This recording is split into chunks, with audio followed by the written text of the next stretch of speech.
ఈ మహాధర్నా కార్యక్రమానికి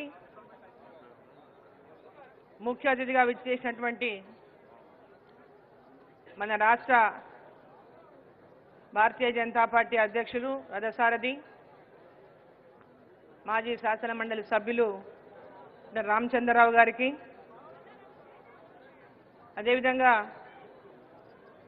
అసెంబ్లీలో మన ఫ్లోర్ లీడర్ అయినటువంటి మహేశ్వర్ రెడ్డి గారికి, అదేవిధంగా ఉపనాయకుడు శంకర్ గారికి,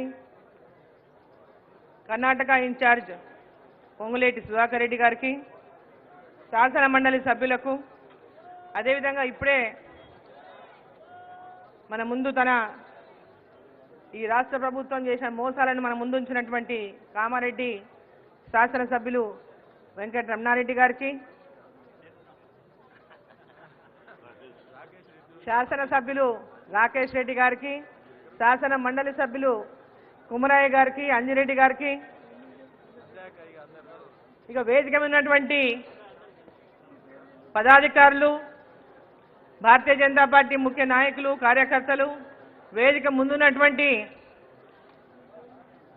అన్నలు, తమ్ములు, అక్కలు, చెల్లెలు, మీడియా మిత్రులు అందరికీ కూడా నా యొక్క నమస్కారం.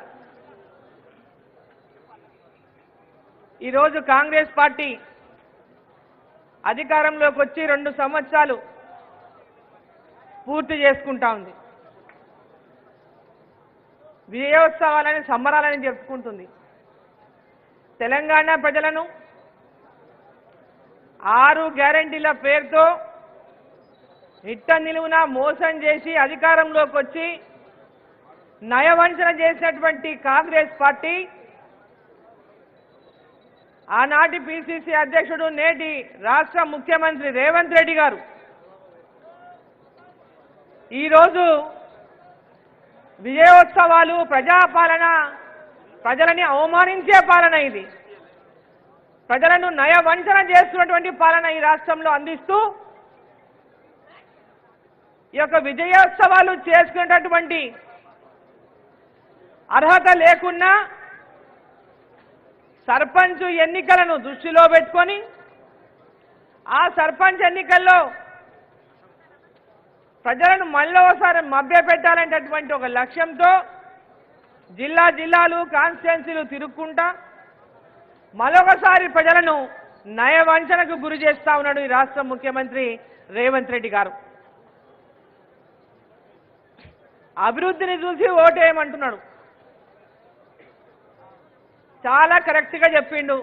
సర్పంచులు, గ్రామ పంచాయతీల్లో అభివృద్ధిని చూసి సర్పంచ్లను గెలిపియమంటున్నాడు.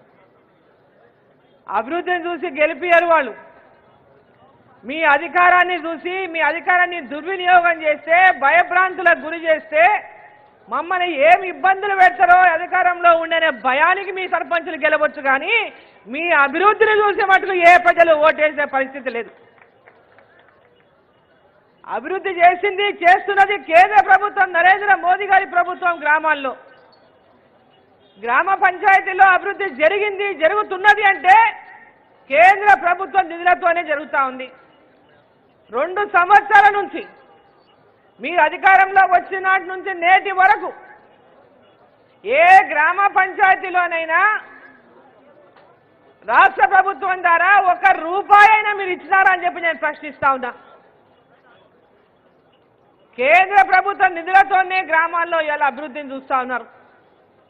అక్కడ సీసీ రోడ్లే కావచ్చు, అంగన్వాడీ భవనాలే కావచ్చు, గ్రామ పంచాయతీ భవనాలే కావచ్చు, గ్రామాల్లో పెద్ద ఎత్తున పేద ప్రజలకు ఉచిత బియ్యమే కావచ్చు, గ్రామాల్లో ఉపాధి పనులు లేనప్పుడు ఉపాధి కూలీలకు ఉపాధి పనులే కావచ్చు. ఇట చెప్పుకుంటూ పోతే గ్రామాల్లో ప్రతి పని, రైతులకు కిసాన్ సమ్మాదే కావచ్చు, మహిళలకు ముద్రా లోన్లే కావచ్చు, మహిళలకు పెద్ద ఎత్తున మహిళా సంఘాలకు ముద్రా లోన్ల ద్వారా తక్కువ వడ్డీకి రుణం కేంద్ర ప్రభుత్వం ఇప్పిస్తూ ఉంటే వడ్డీ లేని రుణం ఇస్తామని ఆ కొద్ది వడ్డీ కూడా ఇవ్వలేనటువంటి దుస్థితిలో ఈ రాష్ట్ర ప్రభుత్వం ఉంది. అలా ఈరోజు ముఖ్యమంత్రి గారు చెప్పిన ఎలక్షన్ల ముందు ఏమని చెప్పిను? అభయహస్తం ఈ అభయహస్తంలో 6 గ్యారెంటీలను చూసి మీరు ఓట్లు వేయండి అని. అయ్యా బాబు, మీరిచ్చింది అభయహస్తం కాదు, భస్మాసుర హస్తం పెట్టిన తెలంగాణ ప్రజల మీద. 100 అబద్ధాల మీద అబద్ధాలు మాట్లాడుతున్నారు. 420 హామీలు ఇచ్చింది మీరు, ఎందుకంటే మోసం చేస్తామని తెలుసు మీకు ముందే కాబట్టి. ఈ తెలంగాణ రాష్ట్రంలో అప్పుల పాలైన తెలంగాణ రాష్ట్రంలో అప్పులున్నాయి. రాష్ట్రం 6 లక్షల కోట్ల అప్పులు చేసింది బీఆర్ఎస్ పార్టీ అని ఆ రోజు మనం అందరం ఎన్నికలప్పుడు మాట్లాడిన మాటలు. మరి ఆ తర్వాత మీరు ఇచ్చిన హామీలు అనవి కానటువంటి హామీలు ఇచ్చి తెలంగాణ ప్రజలను మోసం చేసి అధికారంలోకి రావాలని మహిళలకు మోసం చేసిండ్రు. పెద్ద ఎత్తున మహిళలను మోసం చేసిన తెలంగాణ మహిళలను మీరు. ప్రతి మహిళ 18 సంవత్సరాలు దాటిన మహిళ, ప్రతి మహిళకు ప్రతి ఇంట్లో 2500 రూపాయలు నెలకి ఇస్తామని చెప్పినటువంటి మాట మీరు నిలబెట్టుకున్నారా అని చెప్పి నేను ప్రశ్నిస్తా ఉన్నా. ఎందుకు మీరు ఈ సంబరాలు చేసుకుంటుంది? మోసం కాదా? ఇది నయ వంచన కాదా అని చెప్పి నేను ప్రశ్నిస్తా ఉన్నా. రైతులకు రైతు బంధు 15,000 ఇస్తామని మాట చెప్పి 12,000 అని చెప్పి దాన్ని తగ్గించి అది కూడా అరకొర మంది రైతులకు ఇచ్చి మాట తప్పింది నయ వంచన కాదా అని చెప్పి నేను ప్రశ్నిస్తా ఉన్నా. ఇవాళ ప్రతి మోసమే. రైతు కూలీలకు 12,000 ఇస్తాను మోసం చేసిండు. ఈరోజు 500 రూపాయల బోనస్ అని 500 రూపాయల బోనస్ అని మాట చెప్పి ఈరోజు బోనస్ ఎంతమందికి ఇచ్చిందని చెప్పి నేను ప్రశ్నిస్తా ఉన్నా. ఏ గ్రామంలోకి వెళ్ళిన రైతులకు ఇప్పటిదాకా బోనస్ అందలేదు. ఇది నయ వంచన కాదా అని చెప్పి నేను ప్రశ్నిస్తా ఉన్నా. ఈరోజు బీసీ కామారెడ్డి, ఇంతకుముందు అందరూ మాట్లాడింది పెద్దలందరూ, కామారెడ్డిలో బీసీ డిక్లరేషన్ అని చెప్పి బీసీలను మోసం చేయడానికి 42% రిజర్వేషన్ మేము తెస్తాం, 100 రోజుల్లో 100 రోజుల్లో మేము అన్ని కూడా ఇచ్చిన హామీలను నెరవేరుస్తామని చెప్పి మాట చెప్పినటువంటి మీరు స్థానిక సంస్థల ఎన్నికలు జరపడానికి భయపడి 42% రిజర్వేషన్ అటువంటి మాటతో తెలంగాణ బీసీలను మోసం చేసిన మాట నిజం కాదా, నయ వంచన కాదా అని చెప్పి నేను ప్రశ్నిస్తా ఉన్నా. ఈరోజు బీసీలకు 42% రిజర్వేషన్ అని చెప్పి ఈరోజు గ్రామ పంచాయతీల్లో 21% కూడా గ్రామ పంచాయతీలో బీసీ రిజర్వేషన్ లేవు ఇవాళ. మరి తెలంగాణ బీసీలను అంతా మీరు మోసం చేస్తారా లేదా అని చెప్పి నేను ప్రశ్నిస్తా ఉన్నా. బీసీ రిజర్వేషన్ అని బీసీలను మోసం చేసిండు. ఆ రోజు మన కాంగ్రెస్ పార్టీ పిసిసి అధ్యక్షుడు మహేష్ గౌడ్ గారు రేవంత్ రెడ్డి కాదు రేవంత్ గౌడ్ అని చెప్పి మాట్లాడాలన్నాడు. అంత ఘనంగా బీసీలకు న్యాయం చేస్తున్నాడు రేవంత్ రెడ్డి గారు అని చెప్పి రేవంత్ గౌడ్ అని చెప్పాలన్నారు. మరి ఎక్కడ న్యాయం చేసి మీరని చెప్పి నేను ప్రశ్నిస్తా ఉన్నా. కేవలం ఎన్నికలలో బీసీలను వాడుకున్నారు, స్థానిక సంస్థల్లో వాడుకోవడానికి ఒక నాటకం చేసిండ్రు, డ్రామా చేసిండ్రు. బీసీలను మోసం చేసినటువంటి మీకు ఈరోజు తెలంగాణలో విజయోత్సవాలు చేసుకునేటటువంటి అర్హత ఉందా అని చెప్పి నేను ప్రశ్నిస్తా ఉన్నా. ఈరోజు ప్రతి వర్గాన్ని మోసం చేసిన తెలంగాణ. ఇంతకుముందు కామారెడ్డి శాసనసభ్యులు వెంకటరమణారెడ్డి బ్రహ్మాండంగా చెప్పారు, 3 లక్షల కోట్ల బడ్జెట్, పేరు గొప్ప ఊరి దిబ్బ. ఆ 3 లక్షల కోట్ల బడ్జెట్లో బీసీలకు 20,000 కోట్లు ఏటా ఇస్తామన్నాడు. మరి 40,000 కోట్లు ఇలా 2 ఏళ్లలో. మరి ఎన్ని వేల కోట్లు ఇచ్చని చెప్పి నేను ప్రశ్నిస్తా ఉన్నా.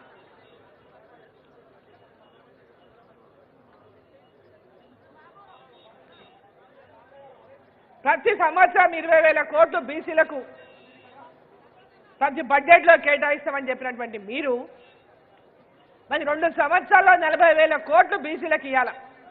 మరి ఎన్ని వేల కోట్లు మీరు బీసీలకు ఖర్చు పెట్టినని చెప్పి నేను ప్రశ్నిస్తా ఉన్నా. ఇవాళ యువతకి, నిరుద్యోగులకి ఒక భరోసా, నిరుద్యోగులని ఉద్యోగం వచ్చేంత వరకు నిరుద్యోగ వృత్తి ఇస్తామని 4000 రూపాయలు ఇస్తామని చెప్పి మాట చెప్పారు. మరి ఏ నిరుద్యోగికైనా రాష్ట్రంలో ఇంతవరకు నిరుద్యోగ వృత్తి అందించిందా? ఇట్లా అన్ని మాటలు తప్పి అన్ని మోసాలు చేసి అధికారంలోకి వచ్చి ఈరోజు హిల్టన్ చెప్పి కొత్త పాలసీని తీసుకొచ్చిండ్రు.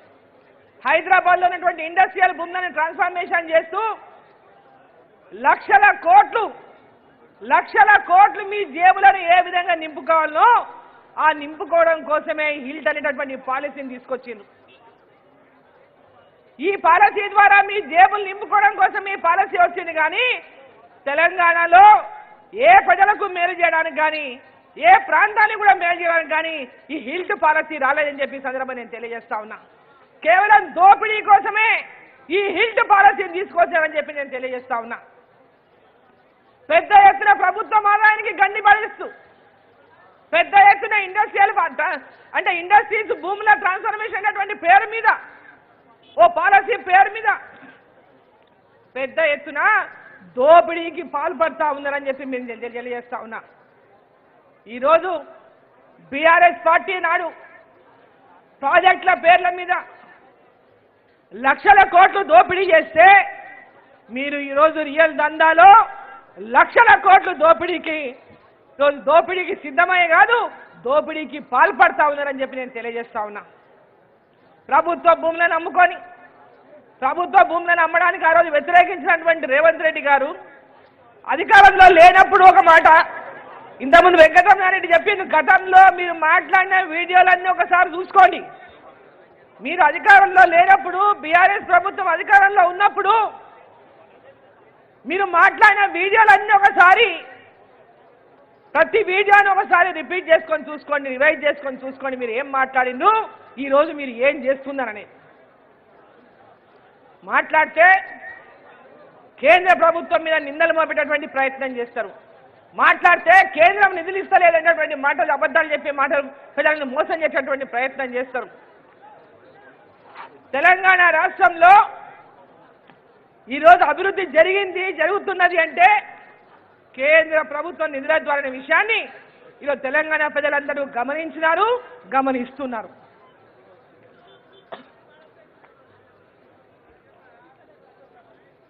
ఉద్యోగులను మోసం చేసింది మీరు. ఇప్పటిదాకా డిఏలు 5 డిఏలు ఇప్పటిదాకా ఇవ్వలేదు, ఇంకా పెండింగ్లోనే ఉన్నాయి. పిఆర్సీ లేదు.